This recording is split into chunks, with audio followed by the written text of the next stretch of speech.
Several years ago, when I was working for one of the international organizations here in Armenia, absolutely accidentally, I swear, I overheard a conversation between two of my male colleagues, both locals. One of them had recently had a child, and so they were kind of discussing the possibility of him to go on a paternity leave. And the conversation evolved something like this. Do you know that the regulation entitles me to have the paternity leave? Do I look like a babysitter? And then the friend is like, no, I know, but I mean, not necessarily you change diapers or breastfeed. That's a vacation, like, you know, relax, take time for yourself. And then the happy daddy goes like, no, I know, but I mean, paternity leave, could they not name it somehow else? Yeah, I know.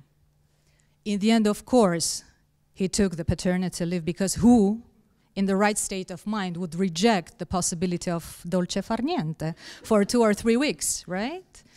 But I distinctly remember that the mere fact of that conversation happening stuck in my brain for quite a while. I have to confess, I always admired strong personalities, whether men or women, throughout my entire life. I grew up realizing and thinking and believing that any person, no matter the gender, is good for any profession, occupation or vocation for that matter, if that person is a devoted professional. However, at the same time, I realized that in our socially constructed realities, for some reason, some people are like more fit for certain jobs than others, and vice versa. For example, so many times I heard that women drivers are a disaster, or that men cannot take proper care of kids. Very conventional, you know, to the point that even paternity leave that I mentioned was regarded useless, if not offensive, unfortunately. And I have to tell you, this is not only an Armenian thing. This male-female occupation divide was everywhere I lived, be that Armenia, where I was born, where I keep returning to, Nigeria, where I spent several beautiful years of my childhood, Egypt, where I lived in my teens, Russia, where I spent my high school years, or Lebanon, for example, where my family currently resides. At the same time, if you think about it, for example, world's most renowned chefs are men. In fact, most renowned chefs are men, which only strengthens my firm conviction that these limitations or boundaries, call it whatever you want, are kind of set up by us, imposed and perpetuated by us. And I'm deliberately mentioning kitchen as a very innocent example, in the sense that even if fully taken by women or men, it's not going to have a negative, drastic impact on the development of the society. The same, however, is not true when we're talking politics. For centuries, for many reasons, regarded as purely male occupational area, today too it seems that politics remains predominantly area for men. With all the capacity building campaigns, public awareness, you know, other efforts that we're trying to put there, you know, women are severely, in my opinion, underrepresented there. And unfortunately, in that sense, Armenia is not an exception. And just to support my argument, I'll turn to statistics. That's the official statistics, but I have to make this small disclaimer. Since we are still in the transformation, I will have figures from the previous setup and from the current one. There might be slight deviations, but I know you will understand the point I'm trying to make. So, women comprise 52.2% of the population of our beautiful country, and 56% of those who have higher education degree. However, their participation at the decision-making at all levels remains low. I would even say critically low. For example, in the parliament, in the previous one, we had 18% of seats. Now it's 24%. It's a huge improvement indeed. However, kind of a bit far from 30% minimum quota, and I would say very far from 50-50, what is called balanced parliament. Look at the cabinet. The existing one was sworn in a couple of days ago. Yes, indeed, I know we're still in the restructuring. There are not all the appointments that have been made, but still, one female minister only. In the previous one, there were 2 out of 17. Smashing statistics, the reality. Moving forward, there are no female governors. If I am not mistaken, from the previous setup, there were like 5 deputy governors out of 30 and 4 now out of 24. When it comes to the local government, I would say there is a slight increase in numbers by 3%, which is of course a positive trend. However, still not enough to have what is called the critical mass to kind of be fully engaged in the resolution of issues at the local level. In the absence of major natural resources, or natural resources at all, human capital have been declared so many times our major resource, our core resource, I would even say core value, for the integration processes to which Armenia is a member country, for the international instrument to which we are a signatory. Gender equality is a core value. As mentioned many times by a person, a woman that I personally hugely admire, Federica Mogherini, we, the EU, promote gender equality as a core value in the EU. I don't know if many of you are aware, but with the support of the European Union, our government, through the specialized institution called Sigma, is in the process of conducting what is called baseline measurement of our public administration system. Basically, that's a full diagnostics. We're trying to understand what are the strengths, the weaknesses, flaws, if any, of our system, how we can improve things. In the end, there will be this huge package of recommendations, how to do things better.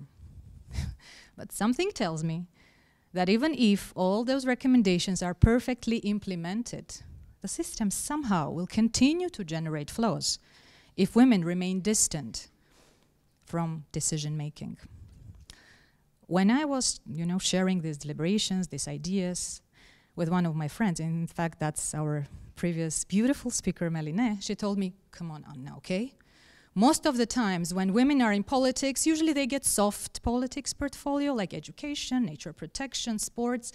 Rarely do they get something like homeland security, I don't know, finance, foreign affairs.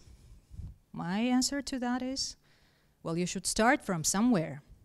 And the faster you start, the sooner you start, the faster you change the narrative.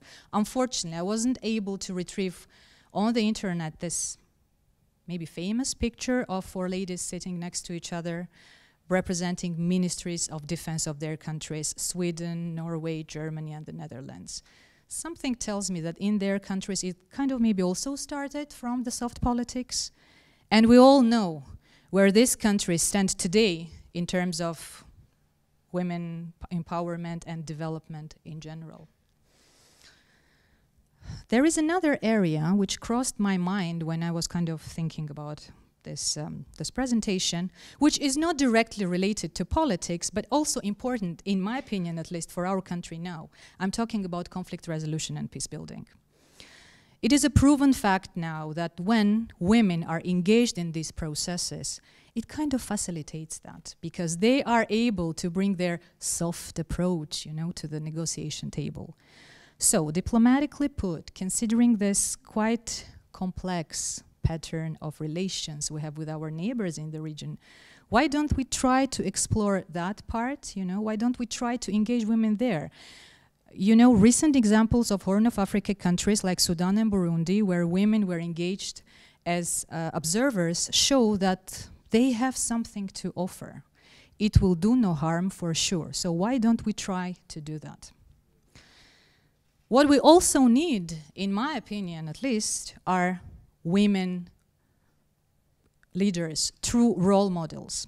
Why am I saying this?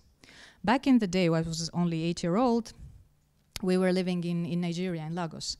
And so I remember girls would show up at school, having this small picture of a lady cut out of the newspaper and nicely put in their books and copybooks.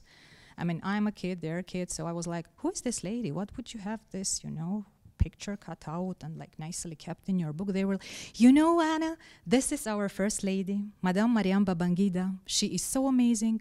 We want to grow up and be her, be like her. Again, we were kids and I didn't go into much details. I mean, who the lady was and what she did for the country.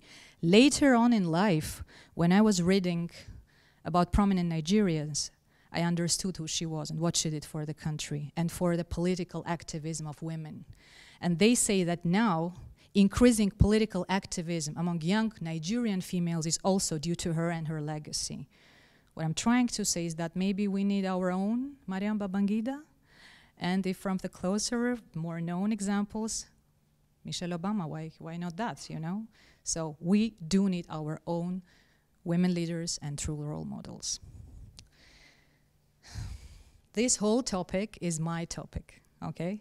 And I can go for days about that, but I know I need to wrap up. And I want to do that by quoting one of my all-time favorite ladies, my beautiful daughter Daniela, when she was only 3. Now she's 11, but this happened when she was 3. Just to set the context, Dani, at the tender age of 3, was very girly girl, wearing pink with these laces, bows and ribbons, you know, playing with dolls and Barbies and believing in Disney princesses and Santa. I call it the whole package.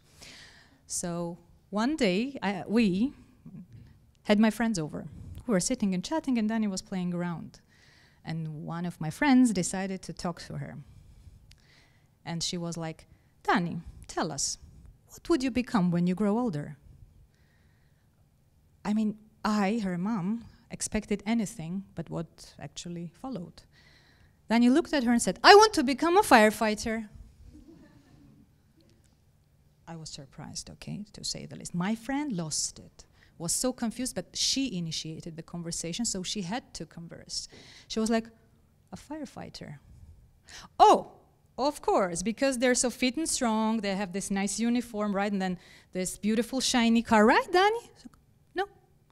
I want to become a firefighter to extinguish fires so that people could live. After so many years, no one has put it, at least for me, better than Dani at the age of 3. Indeed, we, us, the women, are here and should necessarily be in the politics too, to extinguish fires, whatever their origin, wherever they come from. We are here to extinguish fires so that people could live decently in a safe, secure, and beautiful world. Thank you.